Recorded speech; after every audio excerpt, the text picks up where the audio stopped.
George, apparently deal struck at 4 o'clock yesterday morning, so up all night negotiating. Can you give us any details of the deal that has been struck and what the response might be from your members when you take it to them today?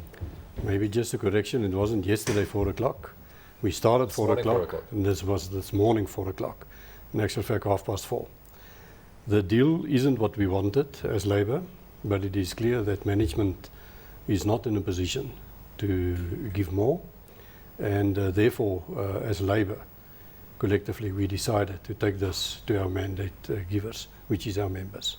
Of course, we know that Transnet workers had been asking for a 15% increase. Transnet had upped its increase, its previous offer, to 11%. Do you think you've reached a happy middle ground with the offer that's on the table at the moment, and can you give us that figure?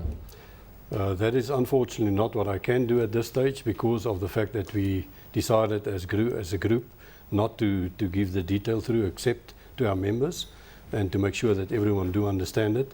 But I can assure you that would have been the easiest thing to divide the 11 and the 15 and get to a middle way, but that is not what happened. And just on the previous offer of 11%, when you took that back to your members, they weren't happy with that number. What do you think the response will be this time? I think we must understand the reason why people did not accept the 11%. And there is a long history towards it for the last 4 years. And due to time, I won't be able to go into the detail now. But at that stage, there was individuals creating this expression or the impression that there is a lot of pot of money somewhere, and that 15% is doable. From Utatu side, as leaders, we said from the beginning, we're not going to get there, and unfortunately we did not get there. Of course, even the 11% that Transnet had on the table is twice what the inflation rate is at the moment. Of course, by granting increases of this magnitude, it's going to be pushing inflation going higher. Is this something that the unions and their members consider when they are making these demands? Most definitely, and as I said, this is not only the inflation that is the factor. There's much more to it, as I said, from the last 4 years already.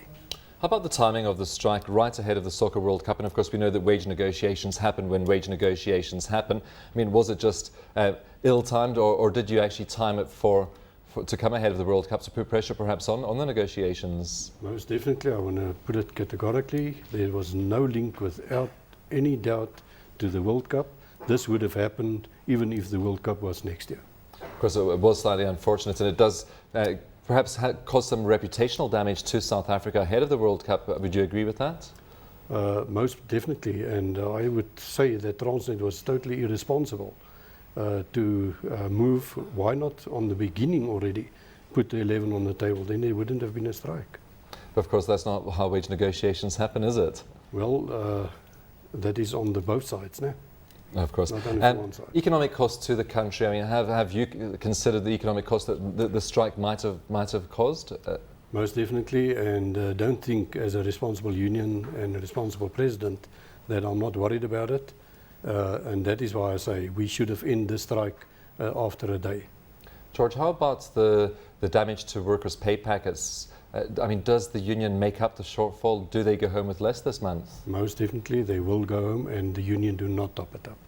Of course, you're going to be sitting with a backlog of work. Is this something that workers, if they accept today's negotiation settlement, will try and get rid of as quickly as possible? Well, most definitely.